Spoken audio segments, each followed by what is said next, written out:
இன்னைக்கு சப்ளிமெண்ட்ரி இது என்னன்னா, சும்மா சில சம்ஸ்கிருத் வேர்டிங் தெரிஞ்சுக்கலாம், ஒரு பகவத்கீதை இதையும் தெரிஞ்சுக்கலாம். பௌமன், பௌமன்னா அரசன். சான்ஸ்கிரிட்ல பௌமன்னா அரசன், சார்மபௌமன்னா சக்கரவர்த்தி, பேரரசன். தமிழ்ல வந்து பேரரசன் அது.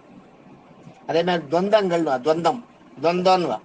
சான்ஸ்கிரிட்ல துவந்தம்ன்றது உண்டு, அது துவந்தம் அப்படின்வா. அதுக்கு அது என்னன்னா இரட்டை சொற்கள்வா தமிழ்ல.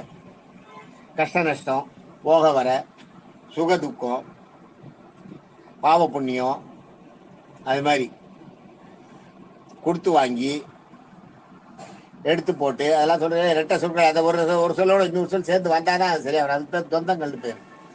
ரெண்டு சொல் திரும்பி திரும்பி வர்றது கிடையாது, மறுபடியும் மறுபடியும் வர்றது கிடையாது. அதுக்கு வேற சன்ஸ்கிரிட்ல அது அது வந்து இது கிடையாது. இது அதுக்கு பேர் வந்து பேஷ வாக்கியம்னுவா. பேஷ வாக்கியன்றது வந்து என்ன உங்களுக்கு, அதுதான் வந்து அந்த அடுக்கு தொடர்னுவா, அடுக்கு தொடர்னுவா. அதே மாதிரி கூட வர அந்த துணை சொல்லு இருக்கும் பார்த்தீங்களா, துளி உண்டு. பேஷ வாக்கியன்றது தான் அடுக்கு தொடர், மறுபடியும் மறுபடியும் வருது. அதாவது வேக வேகமாக சென்றான், ஓடி ஓடி போனான்ற அதெல்லாம் அதுக்கு வந்து துவேஷ வாக்கியம், பேஷ வாக்கியம் பேர். அது பேர் பேஷ வாக்கியம்வா. இது இரட்டை கிளவின்னு ஒன்று இருக்கு தமிழ்ல. அது என்னன்னா அர்த்தமே இருக்காது.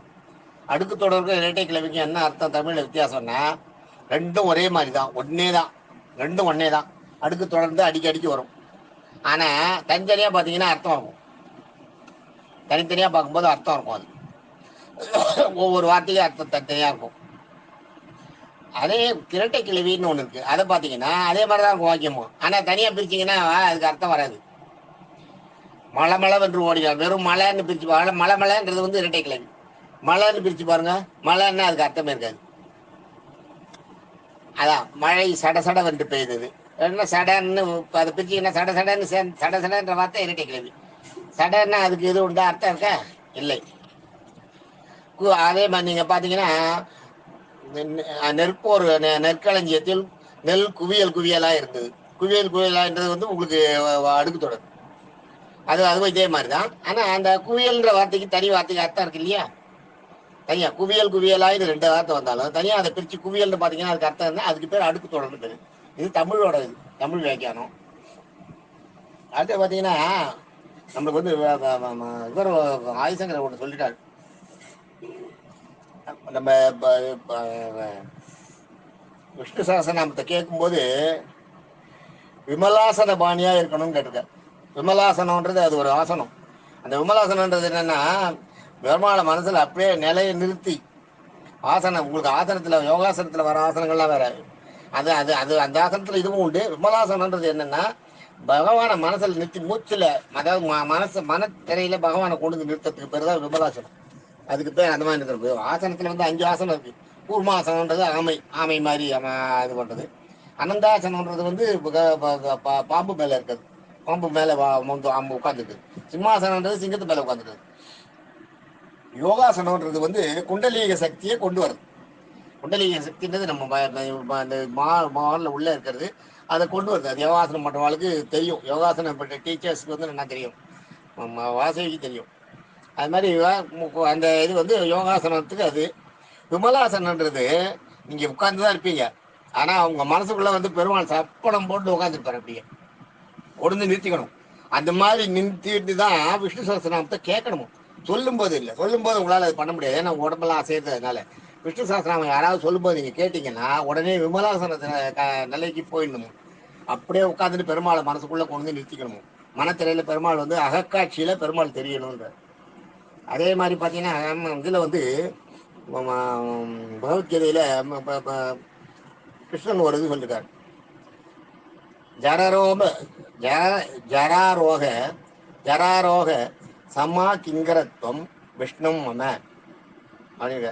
ஜராரோக சமா கிங்கரத்வம் விஷ்ணும் நம அப்படின்றது இவர் கேட்கிறார். அர்ஜுனன் அவர்கிட்ட கேட்கும்போது, இதெல்லாம் இதுல எல்லாம் இந்த மாதிரி எல்லாம் இருந்து கடைசியில என்ன ஆக போறது?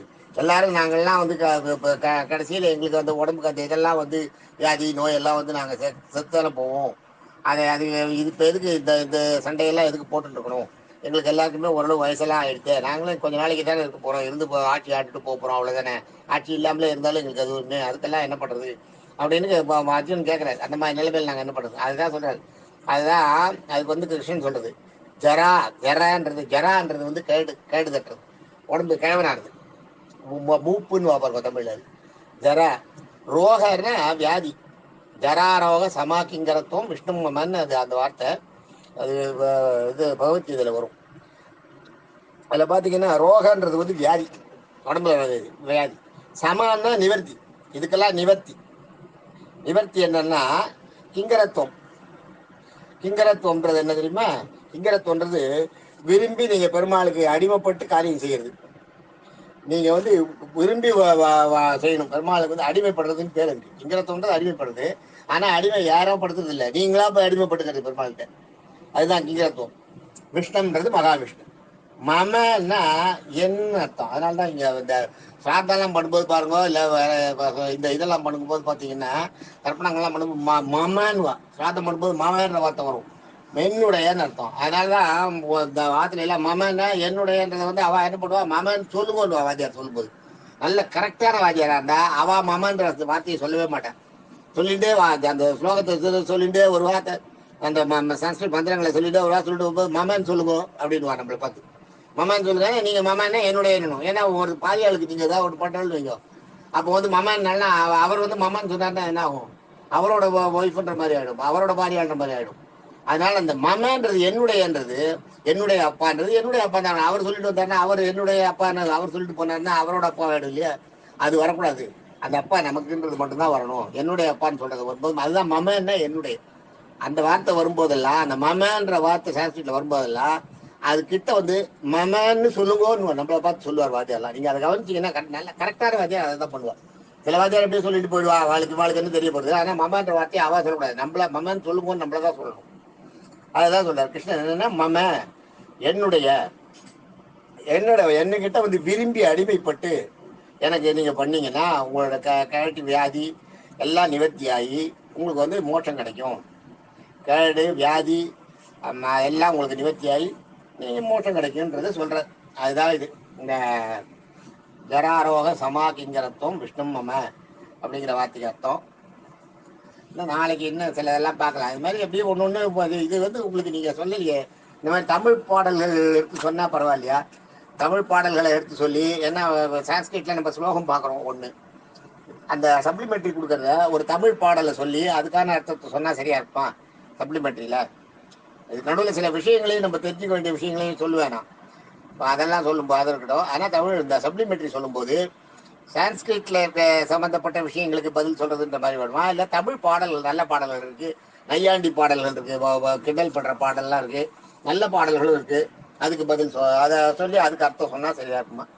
ஏதாவது எது உங்களுக்கு இது எனக்கு உங்களோட விருப்பத்தை எனக்கு தெரியப்பட்டதா. நீங்க நிறைய பேர் உங்களோட விருப்பம் எப்படி இருக்குன்னு தெரிஞ்சு நான் சொன்னாதான் அது சரியா இருக்கும். தேங்க்யூ.